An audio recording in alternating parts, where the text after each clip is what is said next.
पश्चिम बंगाल की सत्ता बदलते ही कोलकाता का सियासी तापमान 7वें आसमान पर पहुंच गया है। हार के 26 दिन बाद जब ममता बनर्जी के भतीजे अभिषेक बनर्जी पहली बार सड़क पर उतरे तो सोनारपुर के कमराबाद में उनका सामना एक उग्र और हिंसक भीड़ से हो गया। कपड़े फाड़े गए, कच्चे अंडे फेंके गए और बाइक तक सड़क पर पलट दी गई। हालात इस कदर बिगड़े कि सुरक्षा कर्मियों को जान बचाने के लिए अभिषेक को हेलमेट पहनाकर सुरक्षित निकालना पड़ा। इस हमले के बाद यूपी से अखिलेश यादव दहाड़े हैं तो राहुल गांधी और खड़गे ने सीधे मुख्यमंत्री शुभेंदु अधिकारी को निशाने पर ले लिया। आखिर क्या ये हमला सोची समझी साजिश था या फिर जनता का गुस्सा? देखिए इस खूनी सियासी जंग की पूरी इनसाइड स्टोरी। पश्चिम बंगाल की राजनीति में शनिवार का दिन एक बड़ा बवंडर लेकर आया। विधानसभा चुनाव में तृणमूल कांग्रेस की करारी हार के करीब 26 दिन बाद टीएमसी के कद्दावर नेता और ममता के भतीजे अभिषेक बनर्जी अपनी कोठी से बाहर निकले ही थे, लेकिन बाहर निकलते ही उनका सामना सबसे पहले सीआईडी के अधिकारियों से हो गया, जिन्होंने उन्हें एक मामले में नोटिस थमाकर सोमवार को हेड ऑफिस में तलब कर लिया।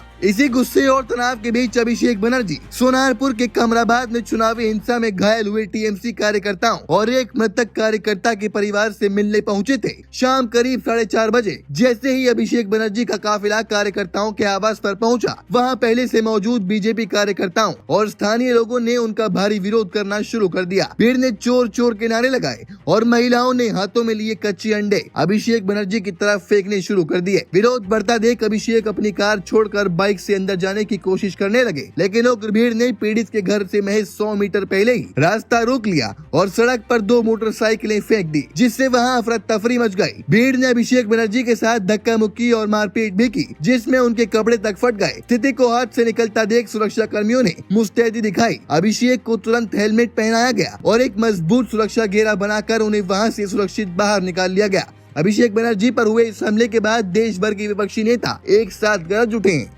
समाजवादी पार्टी के प्रमुख अखिलेश यादव ने इस घटना की तीखी निंदा करते हुए मुख्यमंत्री शुभेंदु अधिकारी को संविधान की याद दिलाई। अखिलेश ने कहा, बंगाल में अभिषेक बनर्जी पर जानलेवा हमला करवाकर बीजेपी सरकार ने साबित कर दिया है कि वो नफरत और हिंसक राजनीति के सिवा कुछ नहीं कर सकती। इतने संवेदनशील माहौल में पुलिस की नाकामी एक गहरी साजिश की ओर इशारा करती है। मुख्यमंत्री ने संविधान की शपथ ली है, उनका कर्तव्य है कि वो विपक्ष को सुरक्षा दें। वहीं राहुल गांधी और कांग्रेस अध्यक्ष मल्लिकार्जुन खड़गे ने भी इसे बदले की राजनीति का निकृष्ट उदाहरण बताया और एक सांसद को पर्याप्त सुरक्षा न देने पर सरकार को घेरा। इस घटना पर टीएमसी सुप्रीमो ममता बनर्जी ने सोशल मीडिया प्लेटफॉर्म एक्स पर एक बेहद तल्ख टिप्पणी की।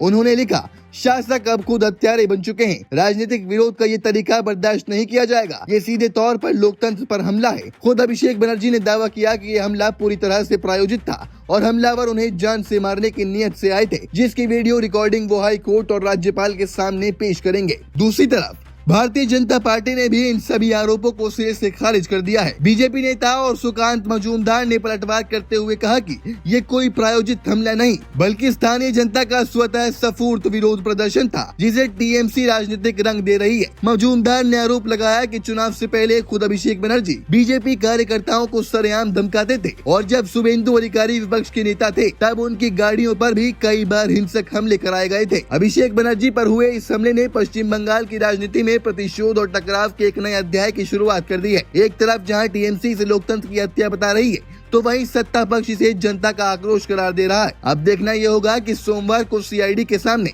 पेशी और हाई कोर्ट में इस मामले के जाने के बाद बंगाल की राजनीति क्या नया मोड़ लेती है। इस पूरे हिंसक घटनाक्रम और अखिलेश यादव के बयान पर आपकी क्या राय है? क्या आपको भी लगता है कि बंगाल में सत्ता बदलने के बाद भी राजनीतिक हिंसा का ये दौर थमने वाला नहीं? अपने विचार कमेंट सेक्शन में जरूर बताइएगा।